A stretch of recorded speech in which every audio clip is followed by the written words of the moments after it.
Welcome back to my office, gang. How are you? I hope everything's great with you. Happy New Year. I'm facing this direction this time, and I'm standing because I like standing at my computer a little bit more, but I don't have a way for my desk to raise up, so I use my wife's stair stepper. She doesn't use it anymore, so why not? Perfect. Also, you'll see in the background right back here, a beautiful replica of my new Aquila 54 that I have ordered from MARINEMAX. It is being built as we speak in Shanghai. It is apparently done, waiting for a tanker to get on top of and come on over here, which we know is a problem right now. Not quite sure when I'm going to receive my brand new boat, but at least I have a little replica. I can float it in the pool, I guess. Hey, update. Headed to the BVI in 3 days. As long as everybody clears COVID protocols. As you know, you got to be tested before you get in. If you test within 48 hours of getting into the BVI, you don't have to test once you arrive. Then after you're there, as long as everything's negative, you're free to move about the country, so to speak, and do whatever you want to do. You got to take a test, obviously, to get back in the States. So I am headed there with a bunch of friends and relatives and what have you. We are going to charter said 54-footer from Aquila, from MARINEMAX, and we're going to roam the BVI. I will make tons of videos, a lot of Instagrams and things like that, so please keep watching the channel. You're going to see a lot of BVI coming up in the next month or so. I've been trying to get to BVI since this whole pandemic thing started, so fingers crossed, everybody's negative, we'll get there and it'll be fine. Time for your questions. We got a lot of great questions this time, so let's go. Okay, you said ask questions, so here you go. What size boat did you rent? How many people were in your party? How do you get food, beer, supplies on board? Do you need a captain's license to charter the boat on your own? Paddleboard or kayak included? I need info, man.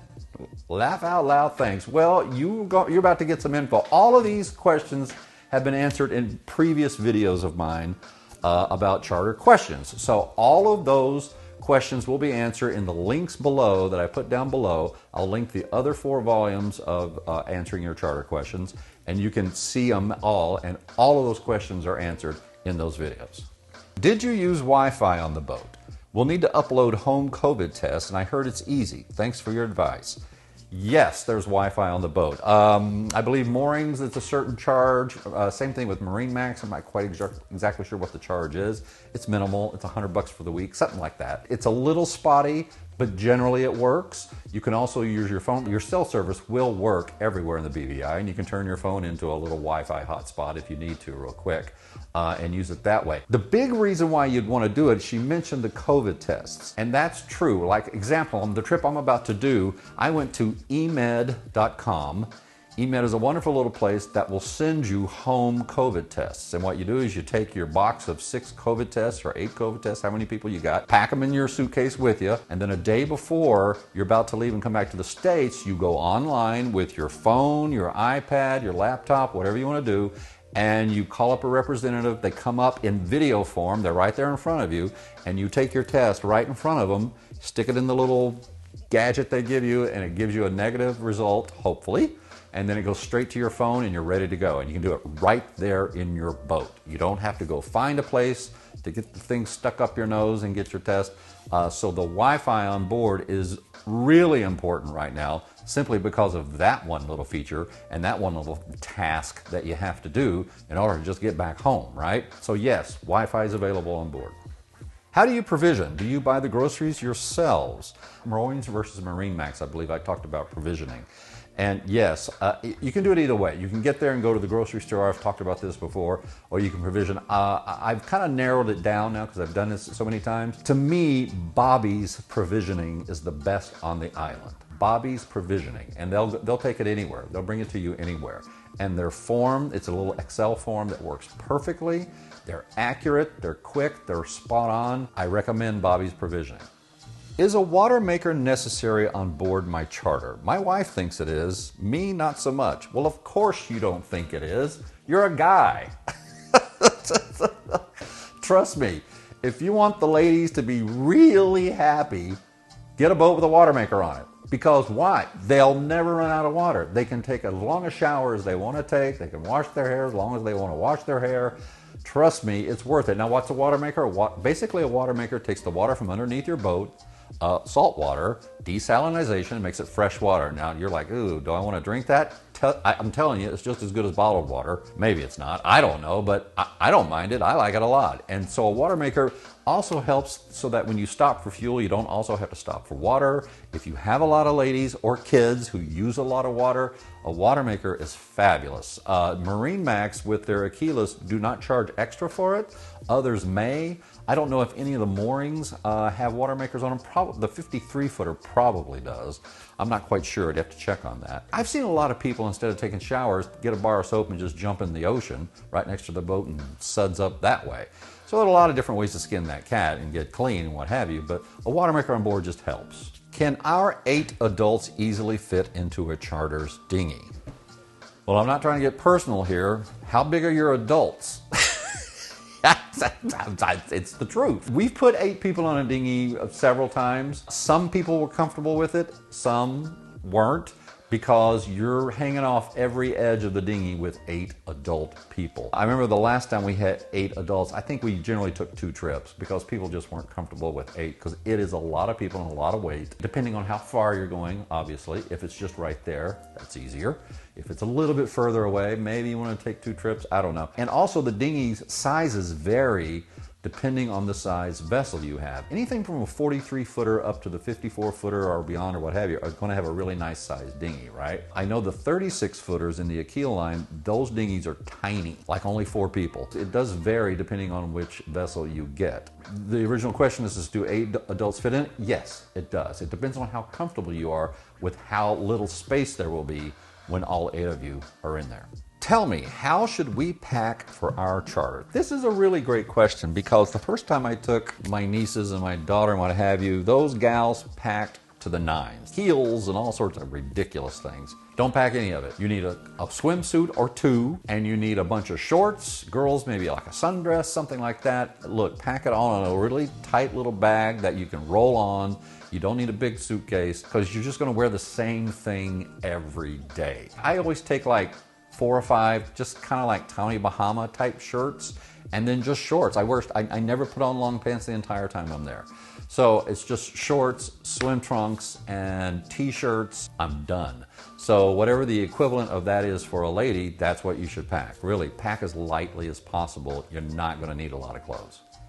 Does my charter boat have a blender, microwave, coffee maker? Well, basically what this person's trying to say is what comes with the boat? Your blender is there, your coffee maker, your microwave. Don't have a dishwasher, probably an oven, small oven. There'll be a barbecue somewhere on that charter, maybe up top, out back. You have to check to see if it's an electric barbecue or if you need charcoal. Generally, they give you 1 roll of toilet paper per stateroom, so if you need more than that, you need to stock up. Usually it's 1 roll, 1 paper towel roll. You know, it's just kind of 1 of everything, 1 little bar of soap. So if you need more than that, then bring that or have your provider provide you more of that kind of stuff. But everything else is kind of on board and ready for you to go. I mentioned water toys. You do need to order water toys. The only thing that are included in your charter is snorkel gear. That is always on board every charter, free of charge, part of the charter. If you want more than that, paddle boards, things like that, you got to order it. Thank you again for your wonderful videos. You're welcome. Very informative. I'm worried about seasickness. Should I be? I don't think so. And here's the reason why. I mean, first of all, as a captain, if you're captaining, if you're bareboating your own, and you're the captain, right? To me, my #1 priority is everyone's comfort, right? Their safety, obviously, but also their comfort. Like right now, I'm leaving on Sunday. We're going to be on the water. First day is Tuesday. I'm already looking at what the wave lengths, wave heights are going to be, the swells and things like that, the weather, because I need to map out where I'm going and what direction I'm going depending on the wind and the waves. Because the last thing I want is to get to the first destination and have people throwing up over the side of the boat. I don't want that. So you have to really kind of pay attention to all of that and see where the wave height are and where they're headed and what have you. I have been to the BVI many times. The worst waves I've ever had were 3 to 4 feet, but I made sure where we went was a very, very, very short trip. And that's what you have to do. If you see that the wave heights are going to get above 3 and 4 feet, then just go somewhere really short or just stay where you are. I know it's pressure in a 7-day or 5-day itinerary. There's pressure to go see things, go do things, right? And I get that. Just be careful and conscious of your people and your family on board. And if the wave heights are getting big and the wind is really howling, let's just be judicious about exactly how far we're going and where we're going, because you can control the seasickness. That's my point I'm trying to get at. It's never going to be so bad that everybody's just going to be thrown up or over the side of the boat. It just doesn't get that way in the BVI. And if it does, don't take the boat out. Stay right where you are. Trust me, there's a beautiful restaurant or bar right on the beach right where you are that you can enjoy for another day if you have to. These 4 videos have been great. He's referring to the 4 volumes of these charter questions beforehand. We've chartered a Moorings 43 PC for only 5 days. We've moved this trip 4 times due to the pandemic. Trust me, dude, this is my 4th time trying to get there too. 3 or 4 crew members don't want to take the time to go to Anegada, so our tentative itinerary is straight to the baths at 7 a.m., either stay at Laverick or Marina Key, stop at Monkey Point on the way to Cane Bay, then stay 2 nights at Yost and finish at Bight. Does that sound decent? Thanks for the tip about the ice and the garbage too. Did you use the Wi-Fi on board? We'll need to upload some home COVID tests. I heard it's easy. Thanks for your advice. Well, he covered a couple of things that I've already talked about here, where we talked about the Wi-Fi. I talked about the ice and the garbage in volume 4, so take a look at that. I think he's right. I think, although I love Anegada, and I never want to miss Anegada. On a 5-day itinerary, it's a little tough to get out there and back. And it also depends on what kind of vacation you want. The key to his question to me is he wants to stay 2 days at Joost Van Dyke. All right, so what that means is he really wants to stay at the Soggy Dollar Bar 2 full days, right? And he wants to go to Foxy's probably 2 full nights. If that's your thing, do it, because a lot of people will park their butts right on the on White Bay, where Soggy Dollar Bar is, and they will stay there for a couple of days because that's their thing, right? They just want to hang out on the world's most beautiful beach with a bunch of people and drink a lot and then go to Foxy's at night and eat and dance and do that whole thing.